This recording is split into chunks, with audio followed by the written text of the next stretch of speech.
Hi there, Ottawa. It is day 7 of Fringe, starting to lose track. But we didn't see too much today, but we'll see a lot tomorrow.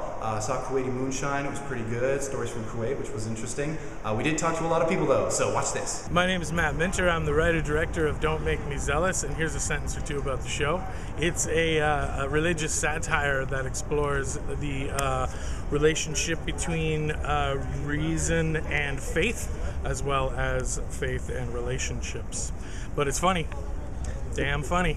I've been doing theater in Ottawa for about 12 years now, and started as an actor, and about 5 years ago began directing various projects, and have recently written something which you should come and see at the Fringe Festival. It's called Don't Make Me Zealous. I teach drama all day long at high school, Earl of March out in Canada. So I spend all day doing theater, and I do musicals out there with them all the time, and I love doing musicals. And yeah, so I just read a lot about it, self-taught more than anything else, and just really enjoy theater. What's been the Fringe experience like so far? This has been a great one.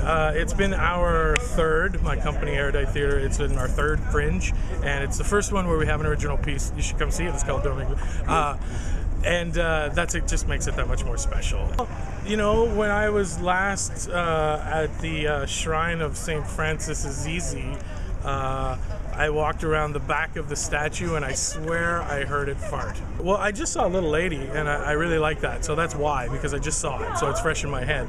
And it was just a nice change from some of the other things I'd seen. No speaking, some nice music, some really nice character, some really interesting themes that she was playing with, which I'm not that smart, but I could follow what she was trying to say about sort of femininity and female image, and growth, and a whole bunch of other neat themes that she tied together in a really cool way. And yeah, she was really fun to watch on stage. Verna says surprise. Nice. I don't need to say why. Yeah, everybody's talking about it. Yeah. I saw it opening night. Yeah, so I really hope to get to see that, although my next 2 shows compete with Vernus, so I've got one chance. So tell people that if Vernus is sold out, come and see Don't Make Me Zealous. If Vernus is sold out, book it on over to Arts Court Theatre. 14 times 12. 14 times 12? Are you kidding? I failed grade 11 math. I got a 49%, and that was a gimme. Okay, my name is Karina Milech, and my show is called This Is Today by the Warrior Food Theatre Company. And it's basically just a series of vignettes about the lives of women today.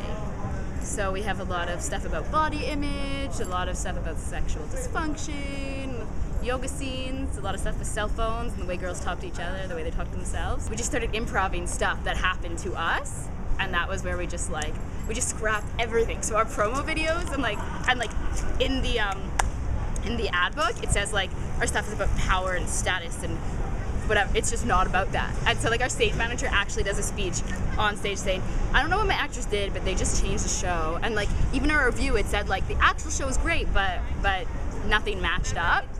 So it was kind of just an executive decision to just scrap everything we had 3 or 4 weeks before, and we just collaborated, and it's been awesome. But I've been it's like a pulling your hair out process, but also now we're in the carnival phase, so I'm glad I did it. So total whirlwind development? Yes, exactly. Nice. I think a lot of people, when I talk to, the scenes that they really like is a scene about working out and going to the gym, and how it just never happens.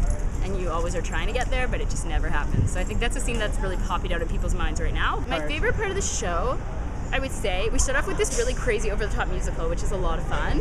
I can't really divulge anymore. Well, I actually have a background in social work from McGill, but I just always did community theater on the side, for years and years and years. And then I took a course at Concordia while I was at McGill, an elective, and it was just oh, I have to do this. This is what it's like to take a professional acting course as opposed to community.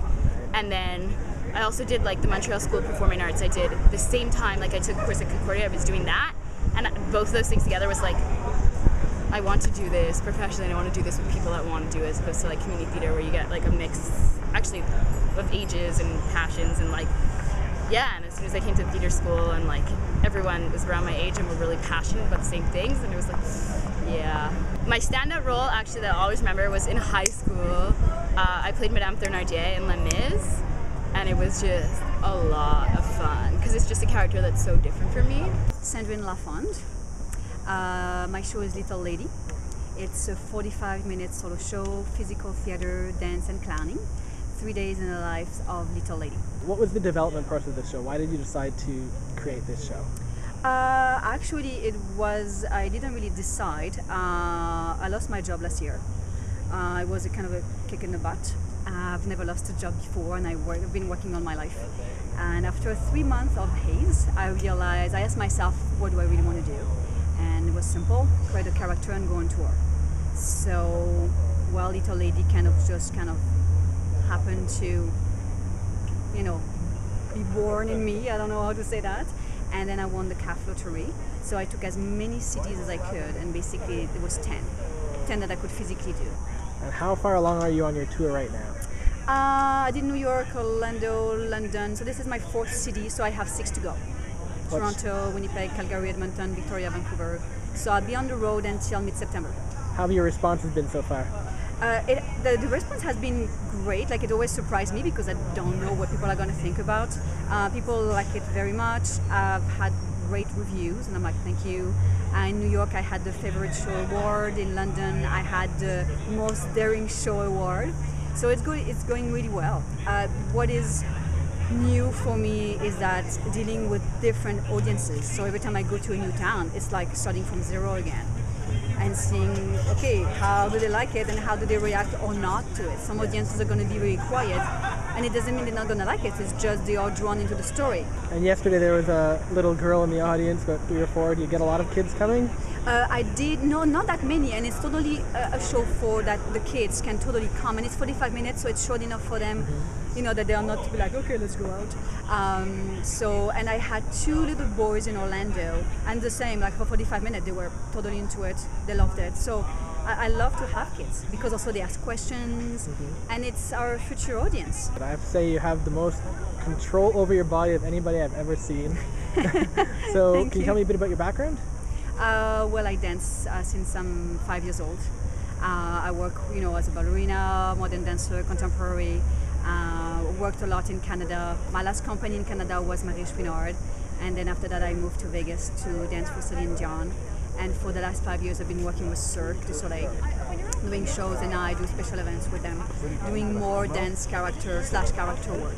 So yeah, I've been dancing all my life, so that's why, I know how to move my body a bit. What's the inspiration for the story behind the show?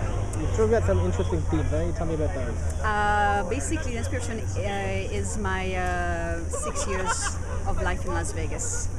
Our North American society is quite interesting. You get to the States, you watch TV, and they basically, all those advertisings are telling you how your body doesn't work well, it's not good enough. So if you take this pill, you will feel better, and if you take this pill, it's going to be fantastic. So they sell you pills for everything that you don't need. And then living in Las Vegas, it was fantastic to see how much people get physical surgery, plastic surgery, it's crazy. To a point, women and men, to the point where it's really ridiculous. But they don't see it anymore because their point of view changes. So the addiction to pills, the addictions to many things, and the plastic surgery were really the 2 inspirations for that show. And not in a bad way, it's just, it exists. Yeah. It's not going away, so let's accept it, let's make fun of it. Well, the fact that I arrived here in a space that doesn't work at all for my show, and then my stage manager is the best ever, and she's like, okay, well, we're going to build a set. So in not even an hour, she built a raised bed for me and another table to make it work, and then suddenly I have a new show, and then I changed all the show, and basically my premiere was my general. Wow. Because I was just figuring out how to do my stuff, and they still loved it. I was like, yes. Oh, thank God you're back. I have been waiting here the entire time. That's it for today. We're gonna go now. I'm not gonna wait. I'm actually gonna go, but I will see you tomorrow. So, okay.